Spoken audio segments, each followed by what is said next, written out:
अजय, रोहन और सीमा के पास एक अजीब सा पत्र आया। वह पत्र एक पुराने कागज पर लिखा हुआ था और उसका रंग बिल्कुल फीका हो चुका था। पत्र में किसी अज्ञात आदमी से लिखा था, जो इस पत्र को पाएगा वह उस स्थान तक जरूर पहुँचे। वहाँ एक राज छुपा है जो उसे अमर बना सकता है। पत्र के नीचे एक रहस्यमय पता था, पुरानी हवेली, जंगल के बीच, रात के बाद कभी न डरना। तीनों दोस्त बहुत हैरान थे, लेकिन फिर भी उनकी जिज्ञासा ने उन्हें इस रहस्यमय पत्र का पालन करने के लिए प्रेरित किया। उन्होंने तय किया कि वे उस हवेली तक जाएंगे और देखें कि क्या सच में कुछ रहस्यमय हो रहा है। रात के अंधेरे में तीनों ने अपना सामान लिया और उस अजनबी पते की ओर चल पड़े। रास्ता बहुत घना और डरावना था, लेकिन उनके मन में एक अजीब सी उम्मीद और डर दोनों था। जैसे जैसे वे आगे बढ़े, जंगल की चुप्पा और अंधेरा उन्हें और भी घबराहट महसूस कराने लगा। काफी देर चलने के बाद अंत में उन्होंने एक पुरानी खंडहर जैसी हवेली देखी। वह हवेली बहुत ही डरावनी और रहस्यमय थी। उसके खिड़कियां टूटी हुई थीं, दरवाजे पर जंग लग चुका था और पूरा वातावरण घने अंधेरे से घिरा हुआ था। फिर भी तीनों ने एक दूसरे को देखकर कदम बढ़ाए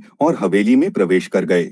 हवेली के अंदर उनका स्वागत एक भयावह महिला ने किया, जो चुपचाप और गंभीर रूप से उनके सामने खड़ी थी।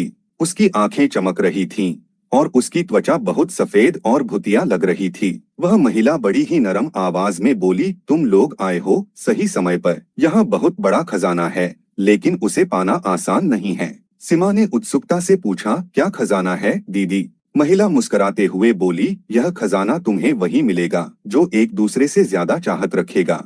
लेकिन याद रखना, जो एक दूसरे को धोखा देगा वही इसे पाएगा। यह सुनकर तीनों को कुछ समझ में नहीं आया, लेकिन महिला की बातों में कुछ तो था। वह उन्हें हवेली के अंदर एक कमरे में ले गई, जहां एक बड़ा सा खजाना रखा था, सोने की मूर्तियां, चांदी के बर्तन और अनमोल रत्न। मगर साथ ही एक डरावनी अजीब सी आवाज भी आ रही थी, जैसे हवेली की दीवारें खुद बोल रही हों। सीमा ने देखा कि खजाना असल में एक जाल था। महिला ने धीरे धीरे कहा, यह खजाना तुम्हारे दिलों में लालच और स्वार्थ को जन्म देगा और अंत में तुम एक दूसरे को ही मार डालोगे। फिर अचानक हवा में एक भयंकर बदलाव आया। हवेली की दीवारें कांपने लगीं और उस महिला की आंखों से अजीब सी लाल रोशनी निकलने लगी। उसने अपना असली रूप दिखाया। वह कोई साधारण महिला नहीं, बल्कि एक भयंकर चुड़ैल थी, जो कई सालों से इस हवेली में बसी हुई थी। चुड़ैल हंसते हुए बोली, तुम तीनों ने खुद को खजाने का लालच दिखा दिया। अब मैं तुम्हारे बीच में बुरा खेल खेलूंगी। उसने एक पल में अपने जादू से अजय, रोहन और सीमा को जकड़ लिया। उन तीनों के दिलों में लालच और डर का मिश्रण भर गया। अब वे एक दूसरे पर टूट पड़े और एक भयंकर लड़ाई शुरू हो गई।